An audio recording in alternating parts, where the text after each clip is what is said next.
What I'm about to reveal will fundamentally change how you think about dating apps, online relationships, and why finding love has become nearly impossible for an entire generation. These platforms aren't designed to help you find meaningful relationships. They're designed to keep you single, frustrated, and addicted to endless swiping while extracting maximum profit from your romantic desperation.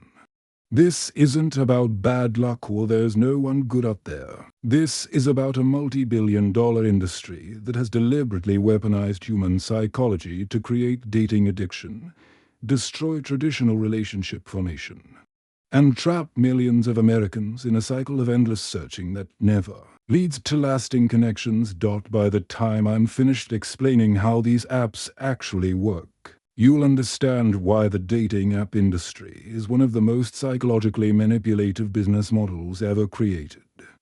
Designed to exploit your deepest human needs while ensuring you never actually satisfy them. Let me start with Jessica Shen, a 28-year-old marketing professional from Austin, Texas. In 2019, Jessica joined Tinder, Bumble, and Hinge after ending a long-term relationship. She was attractive, successful, and genuinely looking for a serious relationship that could lead to marriage. Over 4 years, Jessica went on over 200 first dates ranged through dating apps. She spent thousands of dollars on premium subscriptions, boosts, and super likes. She carefully optimized her profiles, hired professional photographers, and followed every piece of dating app advice she could find online. But despite all this effort and expense, Jessica never had a relationship last longer than 3 months. Most dates led nowhere. The few men who seemed genuinely interested would suddenly disappear or reveal they were not ready for anything serious. Jessica began to believe there was something wrong with her, that she was fundamentally unlovable, or that all the good men were taken. What Jessica didn't understand is that her romantic failures weren't personal shortcomings. They were the predictable result of algorithms specifically designed to prevent lasting connect. And every frustrating experience she had was engineered by dating app companies to keep her engaged, spending money, and never quite satisfied enough to delete the apps. Jessica's story is being repeated millions of times across America, but most people don't recognize the manipulation because dating apps have successfully convinced users that endless swiping and disappointing dates are just modern dating. Rather than deliberate psychological warfare designed to monetize loneliness, the dating app industry generates over $8 billion annually.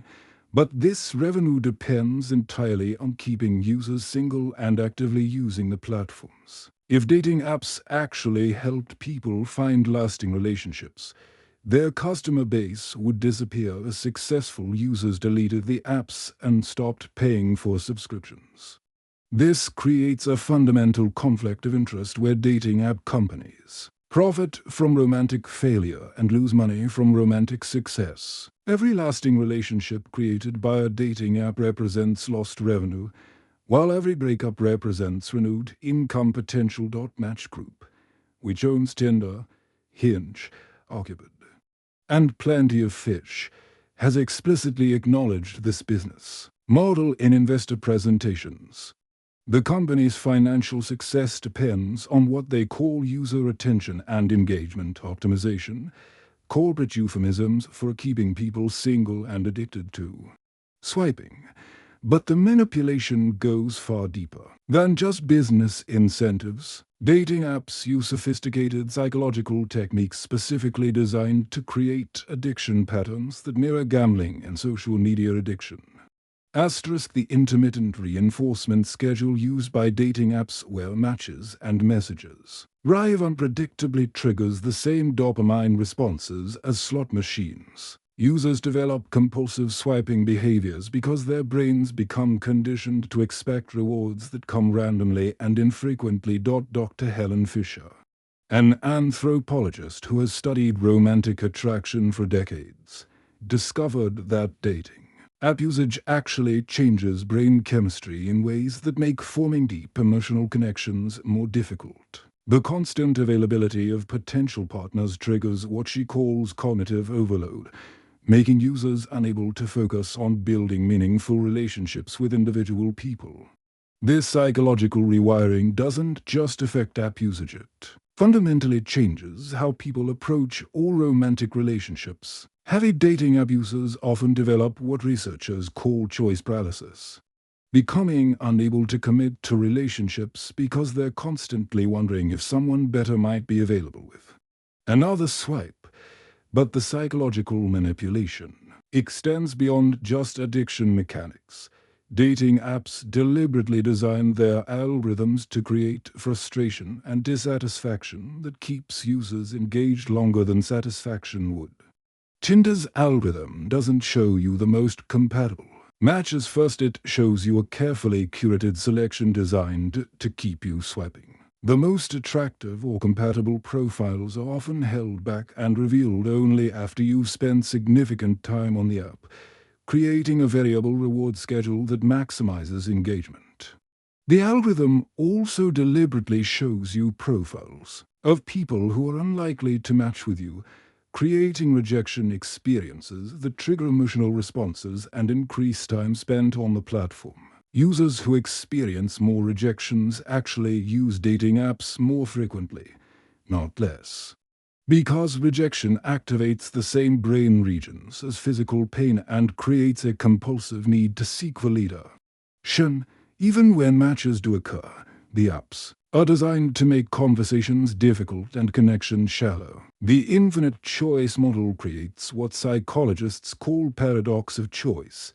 When people have too many options, they become less satisfied with whatever choice they make and more likely to continue seeking alternatives. This is why dating app conversations frequently fizzle out, or why people who seem interested suddenly disappear. It's not because they found someone better, it's because the platform's design makes it nearly impossible to develop the kind of focused attention and emotional investment necessary for meaningful relationships. Dr. Eli Finkel, a relationship researcher at Northwestern University, has documented how dating apps fundamentally undermine the psychological processes necessary for romantic attachment. Traditional relationship formation requires sustained interaction, gradual disclosure, and increasing emotional investment over time.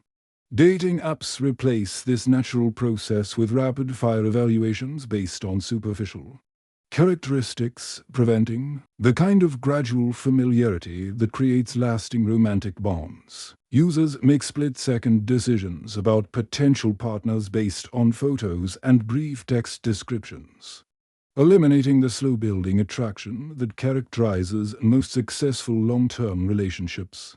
But the damage extends beyond individual psychology to broader social patterns that are destroying relationship formation across American society. Since dating apps became widespread in 2012, rates of marriage, long-term relationships, and sexual activity have all declined dramatically among young adults.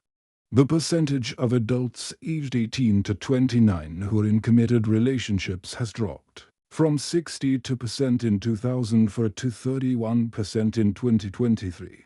This isn't because young people don't want relationships. Surveys consistently show that most singles want to find lasting partnerships. The decline is happening because dating apps have replaced traditional relationship formation methods while providing an inferior alternative. Traditional methods of meeting romantic partners through friends, work, school, community activities, or shared interests naturally selected for a compatibility and provided social context that facilitated relationship development. These organic meetings allowed people to observe potential partners in various situations and build familiarity over time. Dating apps eliminate this social context and compatibility filtering, instead connecting people based primarily on physical attraction and geographic proximity. This creates relationships that start with sexual interest but lack the deeper compatibility foundations necessary for long-term success. The result is what researchers call relationship churn, a pattern of short-term connections that feel meaningful initially but lack the substance to survive normal relationship challenges. Users get trapped in cycles of dating, brief relationships, breakups, and return to ups, never developing the skills or patience necessary for lasting partnerships. But the apps don't just fail to create good relationships, they actively make users worse at relationship skills. The gamification of dating through swiping, matching, and messaging reduces complex human beings to consumer choices, training users to evaluate potential partners like products rather than people. This commodification mindset carries over into actual relationships, where dating app users often struggle with commitment because they've been conditioned to always evaluate whether better options might be available. The grass is greener mentality becomes internalized, making it difficult to work through normal relationship difficulties. Heavy dating app usage also reduces emotional intelligence and communication skills necessary for relationship success. The brief, text-based interactions favored by apps don't develop the verbal and nonverbal communication abilities that sustain long-term partnerships. Users become accustomed to the instant gratification and low-effort communication of app-based dating, making them less capable of the sustained effort and patience that real relationships require. Many dating app users report feeling anxious or uncomfortable during in-person conversations because they've become dependent on the safety and control of digital communication. But perhaps most destructively, dating apps fundamentally alter users' expectations about relationships in ways that make satisfaction nearly impossible.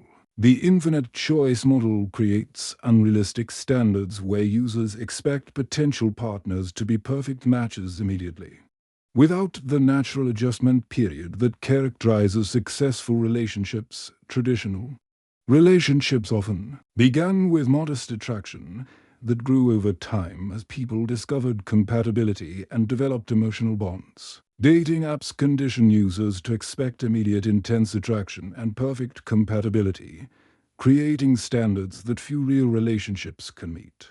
This expectation inflation is particularly damaging because it prevents users from recognizing and appreciating genuine compatibility when they encounter it. People who might have developed successful relationships in traditional meeting contexts get rejected by dating app users who are holding out for impossible perfection. The psychological research on this is clear. People who use dating apps extensively report lower satisfaction with their romantic lives, higher rates of depression and anxiety related to dating, and more pessimistic views about finding lasting love compared to people who meet partners through traditional methods.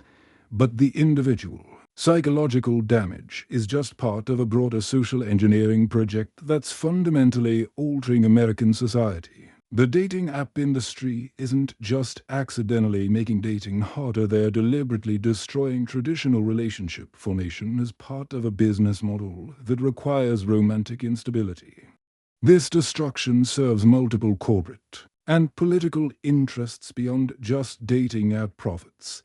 Single people consume more products, move more frequently, work longer hours, and make more impulse purchases than people in stable relationships. The retail, entertainment, and service industries all profit from keeping people single and focused on consumption rather than relationship building.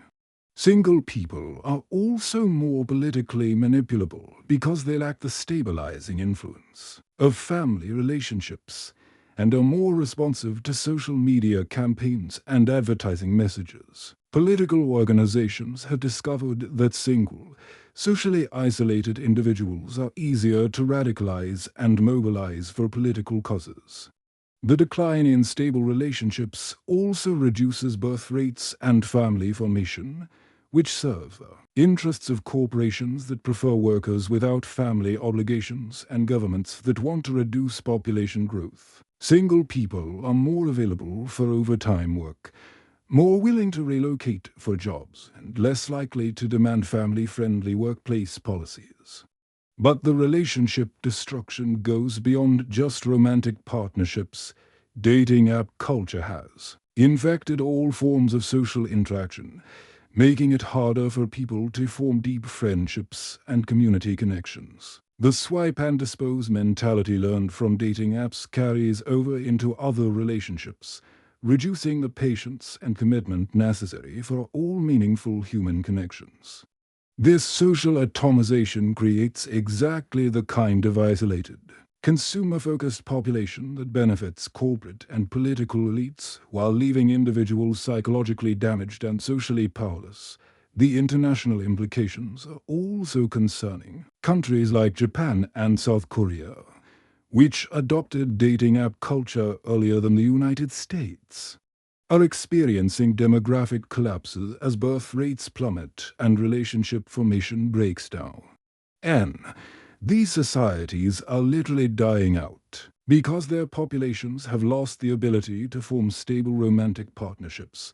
American dating app companies are now exporting this relationship destruction globally, spreading the same psychological manipulation techniques to countries with traditional family structures. This represents a form of cultural warfare that undermines social stability in target nations while generating profits for American tech companies.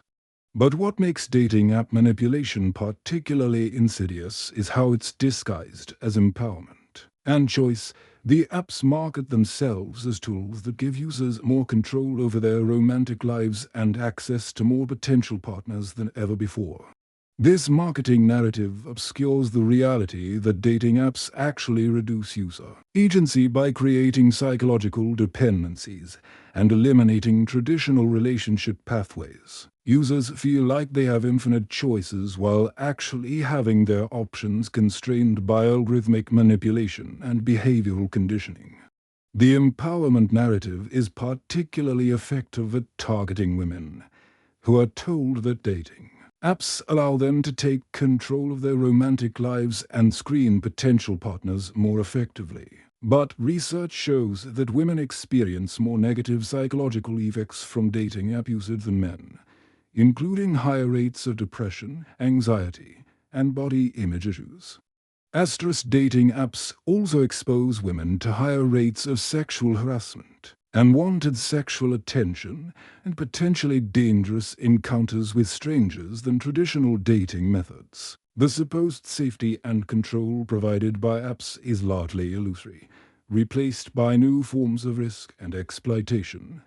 But even recognizing the manipulation doesn't make escaping it easy, because dating apps have successfully eliminated most alternative methods of meeting romantic partners. Social activities, community organizations, and workplace interactions that traditionally facilitated relationship formation have been largely replaced by digital alternatives. This creates what economists call market capture, when a few companies gain control over essential services and eliminate competitive alternatives. Dating apps have captured the relationship formation market by making traditional alternatives seem obsolete while providing an inferior replacement service. Young adults who want to avoid dating apps often find themselves with no practical alternatives for meeting potential partners. Social skills necessary for in-person relationship initiation have atrophied because they're no longer regularly practiced. Many people report feeling anxious or incompetent when trying to approach potential partners in real-world settings, but there are strategies that individuals can use to escape dating app manipulation and rebuild genuine relationship formation skills. Though success requires deliberate effort and willingness to reject social pressures, the most effective approach is complete abstinence from dating apps combined with intentional participation in activities that facilitate natural social interaction. This means joining clubs, volunteering, taking classes, attending community events, and engaging in hobbies that involve regular interaction with the same group of people over time.